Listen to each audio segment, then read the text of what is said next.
প্রাথমিক শিক্ষার ক্ষেত্রে ধারাবাহিকভাবে একের পর এক উদ্ভাবনী প্রয়াস দিয়ে ক্লাসে এক অনন্য নতুনত্বের মাত্রা আনতে মগ্নতায় বিভোর ইসলামপুর মিডল স্কুলের শিক্ষিকা মনোনীতা চক্রবর্তী।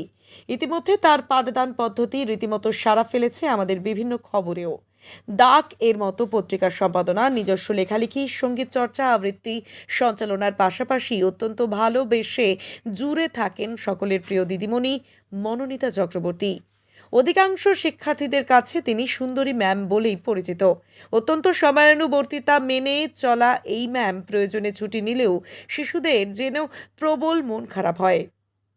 মনোনীতার বক্তব্য, আমাদের প্রধান শিক্ষক বাসুদেব মালাকার আমাদের যে কোনো গঠনমূলক কাজে রীতিমতো পাশে থাকেন এবং সহকর্মীরাও রয়েছেন তার সঙ্গে।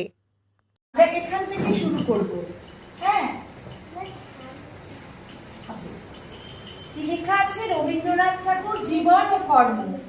রবীন্দ্রনাথ ঠাকুর বাংলা সাহিত্যের একজন উজ্জ্বল নক্ষত্র। রবীন্দ্রনাথ ঠাকুর বাংলা সাহিত্যের কি একজন উজ্জ্বল নক্ষত্র।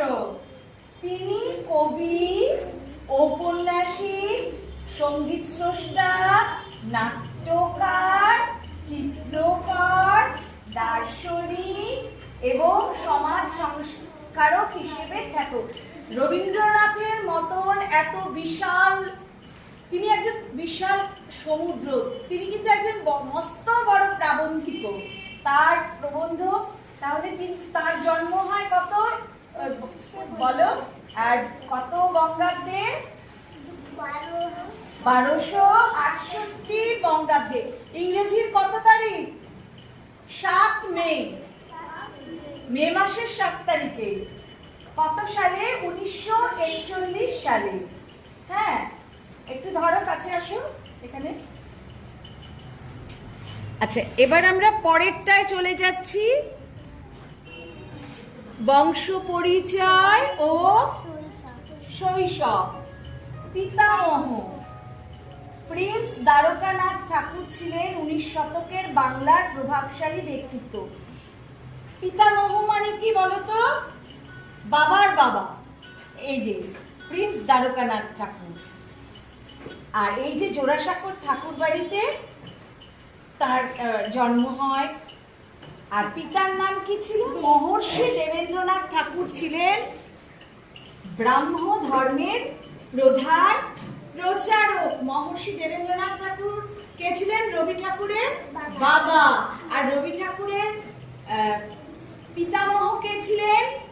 প্রিন্স দ্বারকানাথ ঠাকুর। আচ্ছা, এবার পরেরটায় যাই। সাহিত্য কীর্তি।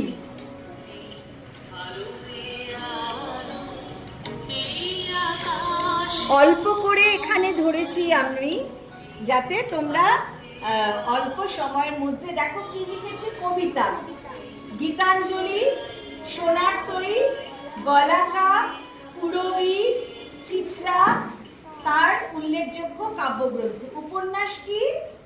দেখো এখানে আছে গোড়া, যোগাযোগ, শেষের কবিতা, চোখের বালি, নৌকাডুবি তার উপন্যাসগুলি আজও কিন্তু ভীষণ জনপ্রিয়। আর তিনি অনেক ছোট গল্প লিখতেন। তার ছোট গল্পগুলোর মধ্যে উল্লেখযোগ্য পোস্টমাস্টার, কাবুলিওয়ালা, তারপরে হচ্ছে ছুটি, এগুলো বিশেষভাবে উল্লেখযোগ্য। নাটক, বিখ্যাত নাটক